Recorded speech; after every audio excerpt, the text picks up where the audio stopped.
Hi everyone. Pork roast ഒത്തിരി വീഡിയോസിൽ നമ്മൾ കണ്ടിട്ടുണ്ട് അല്ലേ? നമുക്കിന്നൊരു പോർക്ക് കറി വെച്ച് നോക്കിയാലോ?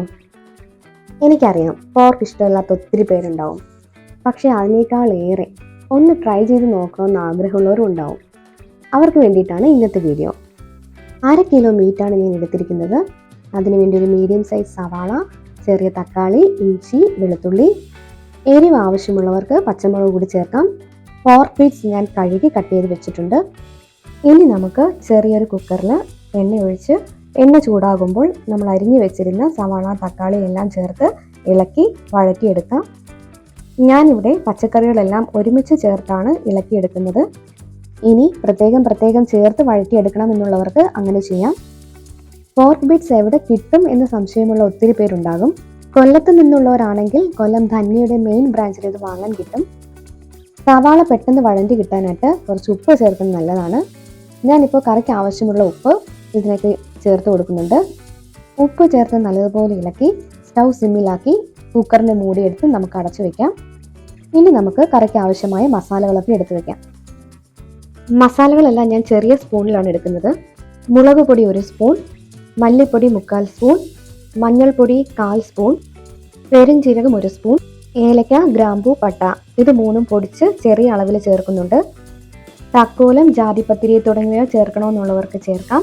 ഞാനിവിടെ തക്കോലത്തിൻ്റെ ചെറിയൊരു പീസാണ് ചേർത്ത് കൊടുക്കുന്നത്. നമ്മുടെ കറിയിലെ മെയിൻ ഇൻഗ്രീഡിയൻറ്റ് കുരുമുളക് പൊടിയാണ്. കുരുമുളക് പൊടി 2 സ്പൂൺ കൂടി ഞാൻ ചേർക്കുന്നുണ്ട്. ഇനി നമ്മുടെ മസാലകളെല്ലാം കുക്കറിലേക്ക് ചേർത്ത് നല്ലപോലെ ഇളക്കി വഴറ്റിയെടുക്കാം. മുളക് പൊടി എടുത്ത അതേ അളവിലുള്ള ചെറിയ സ്പൂണാണ് കുരുമുളകിന് ഞാൻ ഉപയോഗിച്ചിരിക്കുന്നത്. 2 സ്പൂൺ കുരുമുളകാണ് ഇവിടെ ചേർത്തിരിക്കുന്നത്. മസാലകളുടെ പച്ചമണം മാറുന്നത് വരെ നല്ലപോലെ വഴറ്റിയെടുത്തതിന് ശേഷം ഇറച്ചിയും ആവശ്യത്തിനുള്ള വെള്ളവും ചേർത്ത് ഇളക്കി നമുക്ക് കുക്കർ മൂടി വേവാനായിട്ട് വെക്കാം.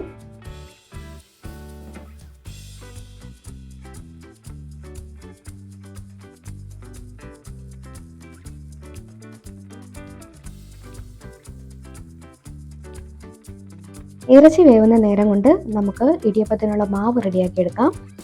ഇടിയപ്പത്തിന് ആവശ്യമായ മാവ് ഞാനിവിടെ എടുത്ത് വെച്ചിട്ടുണ്ട്.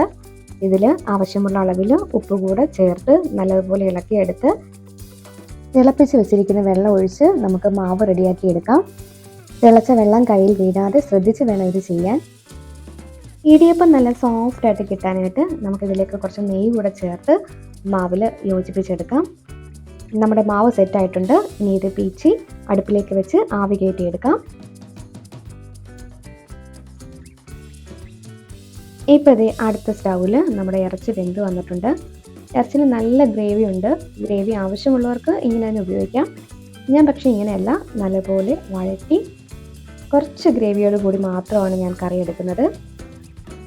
ഒരു 10-15 മിനിറ്റ് കൂടി കറി നമുക്ക് ഫുൾ ഫ്ലെയിമിൽ തുറന്ന് വെച്ച് തന്നെ വേവിക്കാം.